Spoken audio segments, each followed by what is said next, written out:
Assalamualaikum warahmatullahi wabarakatuh. Perkenalkan, saya Sini Anggilestari dari Pendidikan Kimia Universitas Muhammadiyah Semarang. Di kesempatan kali ini, kita akan membahas unsur AU atau emas. Sebagai pembuka, bahwasanya emas adalah unsur kimia dalam tabel periodik yang memiliki simbol AU, atau dalam bahasa Latin yaitu aurum, dan memiliki nomor atom sebesar 79.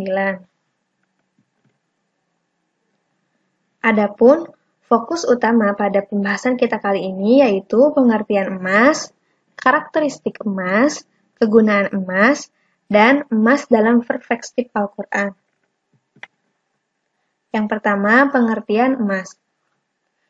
Sebagaimana dilansir dari Wikipedia yang telah tadi kita bahas di awal pembukaan, bahwasanya emas adalah unsur kimia dalam tabel periodik yang memiliki simbol AU, atau dalam bahasa Latin yaitu aurum, yang memiliki nomor atom sebesar 79. Emas merupakan sebuah logam transisi dari trivalen dan univalen yang lembek, mengkilap, kuning, berat, malleable, dan tekstil. Emas merupakan logam yang bersifat lunak dan mudah ditempa. Kekerasannya berkisar antara 2,5 sampai 3 skala Mohs, serta berat jenisnya tergantung pada jenis dan kandungan logam yang berpadu dengannya. Adapun secara rincinya karakteristik emas yaitu bahwa emas adalah konduktor panas dan listrik yang sangat baik. Emas adalah logam kuning lembut dengan kilau yang indah. Unsur ini adalah unsur yang paling mudah dibentuk dan ulet dari semua unsur. 1 gram dari emas dapat ditempa menjadi lembaran emas daun 1 meter persegi. Emas tidak bereaksi dengan kebanyakan zat kimia lainnya, tetapi permukaannya dapat menjadi kusam oleh klorin dan fluorin. Emas sendiri tidak terpengaruh oleh udara, air, alkali, dan semua asam kecuali aqua regia, yaitu campuran asam klorida dan asam nitrat yang bisa melarutkan emas. Emas bereaksi dengan halogen, misalnya bereaksi sangat lambat dengan gas klorin pada suhu kamar untuk membentuk klorin emas atau AuCl3. Jika klorida emas dipanaskan dengan lembut, maka akan terurai untuk melepas unsur-unsur murni lagi. Nah, berikut adalah tabel sederhana tentang karakteristik dari emas. Untuk penjelasan lebih lanjutnya akan kita bahas di slide-slide selanjutnya.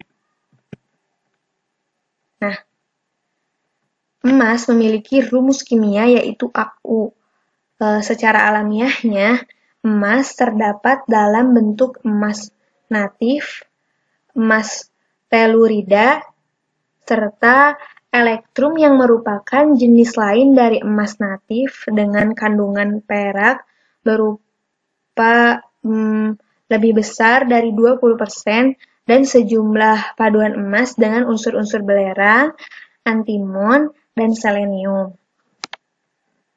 Selain itu, mineral pembawa emas juga berasosiasi dengan endapan sulfida yang telah teroksidasi. Emas umumnya terikat di dalam sulfida-sulfida logam dan hasil pelapukannya antara lain virit, kalkovirit, galenit, stibnit, tetrahedrit, sphalerite, arsenovirit, dan molybdenit. Adapun warna emas secara alami bervariasi tergantung ukuran partikelnya. Emas precipitated biasanya berwarna coklat, tetapi ada juga yang mempunyai bayangan hitam, ungu, biru, merah muda, atau pink. Dalam lembaran tipis, biasanya tembus cahaya dan memancarkan cahaya kehijauan. Sebagai paduan, Warna kuning dari emas ini bervariasi tergantung jenis logam paduannya. Paduan emas perak misalnya. Nah, ini akan membuat warna kuning emas menjadi lebih muda. Sedangkan pada perpaduan antara emas dan tembaga, warna kuning tersebut akan menjadi lebih tua atau agak kemerahan. Nah, para ahli perhiasan menyebutkan bahwa emas putih atau monel ini bila dipadukan dari emas dengan platinum sejumlah 25% atau 12% palladium. Jadi emas putih ini atau monel adalah perpaduan dari emas dengan platinum. Selanjutnya, bahwa kekerasan emas berkisar antara 2,5 sampai 3 dalam skala Mohs. Tadi sudah dibahas di pengantar. Kekerasan emas ini sebanding dengan mineral kalsit. Emas biasanya berasosiasi dengan mineral pengotor atau genuine minerals antara lain kuarsa, karbonat, turmalin, dan fluorid. Berat jenis emas sendiri tergantung pada perlakuannya, jenisnya, dan kandungan logam yang terpadu dengannya. Sebagai contoh, misalnya emas tuang mempunyai berat jenis 19,3, emas suling atau distilled gold 19,26, raw gold 19,25, colored steel 19,296, dan certified gold oleh CH2O 19,29. Nah, adapun titik lemburnya adalah 1045 derajat Celcius dan titik didihnya sekitar 2500 derajat Celcius. Emas sendiri memiliki kerapatan sangat tinggi, yaitu sekitar 19,32 gram per sentimeter kubik. Bola tenis berukuran besar emas ini akan memiliki berat sekitar 5,7 pon atau 2,5 kilogram. Emas bukanlah unsur alami yang terpadat, namun masih ada unsur lagi yang terberat yaitu osmium dan iridium. Bola-bola berukuran bola dari unsur-unsur masing-masing ini akan mempunyai berat sekitar 6,8 pon atau 3,0 kilogram. Selanjutnya, kegunaan emas. Emas ini banyak digunakan pada perhiasan dan standar nilai mata uang. Emas juga digunakan pada kedokteran gigi, sebagai mahkota juga, sebagai pelapis emas untuk hiasan dan sebagai benang emas dalam pekerjaan bordir bisa juga. Nah, kandungan emas ini dalam paduan biasanya diukur dalam karat atau K. Dengan emas murni didefinisikan sebagai 24 K. Banyak satelit membawa lembaran milar berlapis emas sebagai perisai panas matahari karena emas adalah reflektor radiasi yang sangat baik dan tidak reaktif. Demikian pula helm-helm astronot ini biasanya dilapisi oleh emas tipis untuk mencegah efek bahaya dari radiasi matahari.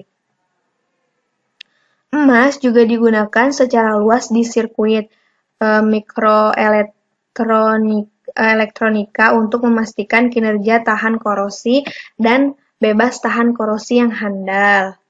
Isotop AU dengan waktu paruh 2,7 hari digunakan untuk mengobati kanker, terutama kandungan kemih, leher rahim, dan prostat.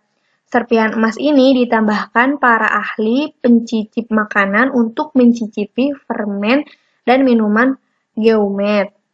Asam klorida atau HAUCl4 digunakan dalam fotografi untuk mengencangkan gambar perak. Nah, sebagai rangkumannya bahwa kegunaan emas adalah sumber utama dari logam komersil dan standar nilai mata uang, sebagai perhiasan, digunakan juga pada kedokteran gigi, keperluan ilmiah, dan instrumen elektronik. Untuk selanjutnya, emas dalam perspektif Al-Quran.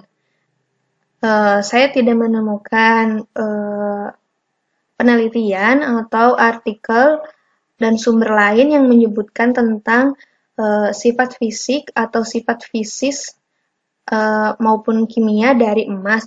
Dari beberapa sumber yang saya dapatkan bahwa penyebutan dan pembicaraan emas di dalam Al-Quran ini yang dimaksudkan adalah emas perhiasan. Mengapa hal itu terjadi? Karena kebanyakan umat manusia sibuk dengan perhiasan yang satu sehingga mereka lalai terhadap hak Allah dan urusan akhirat. Salah satu kutipan ayatnya yaitu ada dalam Quran Surat Ali Imran ayat 14 yang artinya bahwa dijadikan indah pada pandangan manusia kecintaan kepada apa-apa yang diingini, yaitu wanita-wanita, anak-anak, harta yang banyak, dari jenis emas, perak, kuda pilihan, binatang-binatang ternak, dan sawah ladang. Itulah kesenangan hidup di dunia, dan di sisi Allah lah tempat kembali yang baik, yaitu di surganya Allah. Adapun ayat lain yang terdapat emas di dalamnya, yaitu dalam Quran Surat Ali Imran ayat 91, bahwasanya sesungguhnya orang-orang yang kafir dan mati sedang mereka tetap dalam kekafirannya, maka tidaklah akan diterima dari seseorang di antara mereka emas sepenuh bumi walaupun dia menebus diri dengan emas yang sebanyak itu. Bagi mereka itulah siksa yang pedih dan sekali-kali mereka tidak memperoleh penolong. Di ayat lain yaitu dalam Quran Surat At-Taubah ayat 34, yang artinya bahwa hai orang-orang yang beriman, sesungguhnya sebagian besar dari orang-orang alim Yahudi dan rahib-rahib Nasrani benar-benar memakan harta orang dengan jalan batil dan mereka menghalang-halangi manusia dari jalan Allah.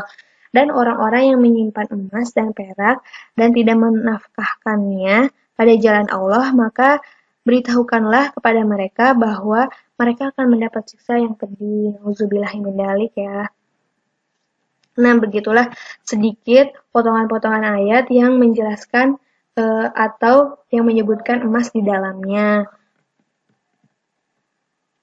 Sebagai kesimpulan, bahwa dengan mempelajari unsur-unsur yang ada di bumi ini, salah satunya emas, semoga dapat menambah kecintaan kita kepada Allah, meyakini bahwa kebesaran Allah ini luar biasa. Nah, sekian penjelasan pada kesempatan kali ini. Terima kasih banyak. Mohon maaf bila banyak kekurangan. Wassalamualaikum warahmatullahi wabarakatuh.